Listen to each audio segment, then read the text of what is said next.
Hi, my name is Jonas, this is Sublime Media, and on this channel I talk about records and record related stuff. So today is a special day, and this is a special video because I just came home from the pressing plant.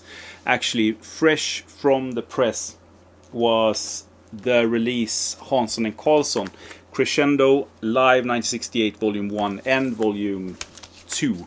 So I am the first one in history to actually drop the needle on this one. Not even the guy who has initiated this have dropped the needle yet, because he is on his way to Dan Bosch. So I just met up with him. I just finished listening to both of them. I've listened to both of them twice, and it's way too late to shoot a video right now because I'm going to work here tomorrow. But I had to do this because I want to give you my opinion on this release. But obviously first some background on Hansson Carlsson, because who is Hansson Carlsson? Well, Hansson Carlsson was a jam-based band, one could say, in 1967 to 1969, then they called it quits. During their short lifetime, they released 3 records. This is the most famous one, the first one from 1967, called Monument. And this is also a top 10 of Swedish records ever recorded, in my opinion. Second one was Rex 68, and in 1969 they released their last record, Man of the Moon. We have also been blessed in, and this is like 20 years ago, something like that. Hansson Carlsson, for people in love, 2 record set of outtakes, demos, and live material. But now it's time for the latest one to emerge from nowhere. I don't know where they got this recording from.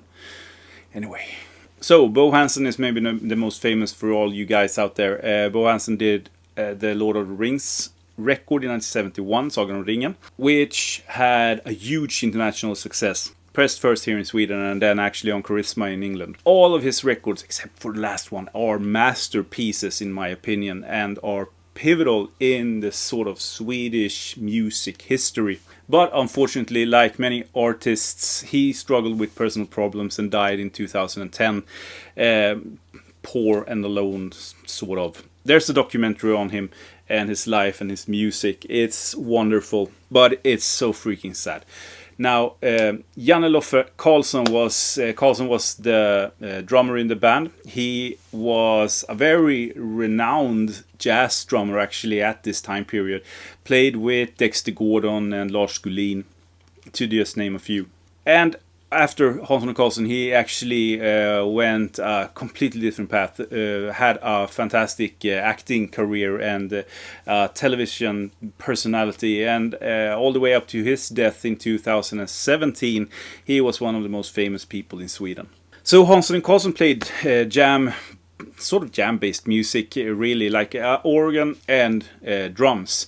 Now, Bo Hansson was actually from the start a guitarist, but when he heard Brother Jack McDuff, he switched instrument, and the day after that he got an organ, just started to play, and he was a natural on the instrument. They gathered a following pretty quickly, and I think they also had something to do with a music venue in Stockholm called Philips, where they were the sort of house band. And every time Jimi Hendrix came to Sweden to play, he always went to Philips and jammed with the guys, Hansson Carlsson.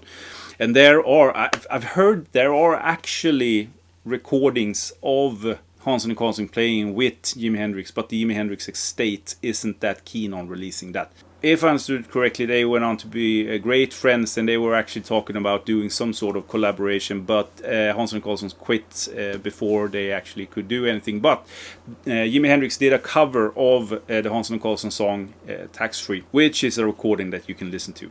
I think that Hansson Carlsson could have gone way beyond the Swedish borders, out internationally, and they almost did. But due to a lot of coincidences, they never went anywhere, and they called it quits in 1969. A famous sort of thing that was the bad management that they had. They had a gig booked at the same. They had 2 gigs, so they were booked at the same day. The same date. One was in a Swiss television show if I understood it correctly. And they were going up with Cream, Hendrix, Procol Harum, and Hansson Carlsson were playing. But they had booked a gig up north in Boden in Sweden. And the manager sent them there because it paid a little bit more. I don't know if this is true. It says in the liner notes, but it's a hell of a story, isn't it? So they call it quits. And the rest is history. So the records are pressed by Mellotronen, and Mellotronen has been around for decades now. Released some fantastic music by Sab Martinez, Dick de Gordon, and the last release before this was actually Bo Hansson with Fläsket Brinner at Pistolteatern in 1972. A great release. And Stefan Dimle, who is the guy behind Mellotronen, I actually did an interview with him, so you can watch that on my YouTube channel here. It's like 2 hours long or something like that, but it's one of the best conversation I have ever had in my entire life. The guy is full of vinyl-related anecdotes. It's just insane. And if you want to talk with Stefan in person, it's very easy to do so. You just go to Den Bosch and you ask anyone for the best and rarest records ever, and they'll send you right down to him. So enough with the background on the band and on the label and stuff like that. What about the releases? What about the music? How does it sound? Is it good? I can only say, like, this is insane.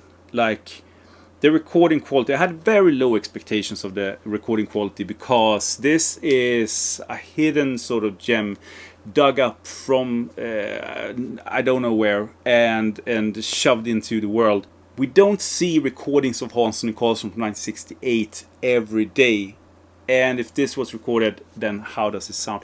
It's great. I mean, it's not audiophile quality by no means, but it's great. The organ, the drums, the violin, everything sounds great. You can even hear the audience. And this is a quiet band at sometimes and a very loud band at sometimes, and it's just like the recording is great. This specific date, or if it's two days, I don't know, is from 1968 in Norrköping in Sweden. And I read somewhere, maybe in the press release, that they actually rehearsed for a gig they had with the band Cream later on. So they wanted to go out on the road and rehearse all their material. And Hansson and Carlsson is a duo, but on this occasion they asked Bengt Dahlen, this guy here, to go on the tour with them and take his violin with him. Both Hansson and Carlsson were huge fans of Bengt Dahlen due to his involvement in the band the Lee Kings. So out on the road they went. Now, some people might know the name Bengt Dahlen, but from another thing, 1968, but in 1970, I think 1971 or 72, he plays guitar on this. So he is the founder and the guitarist of Fläsket Brinner.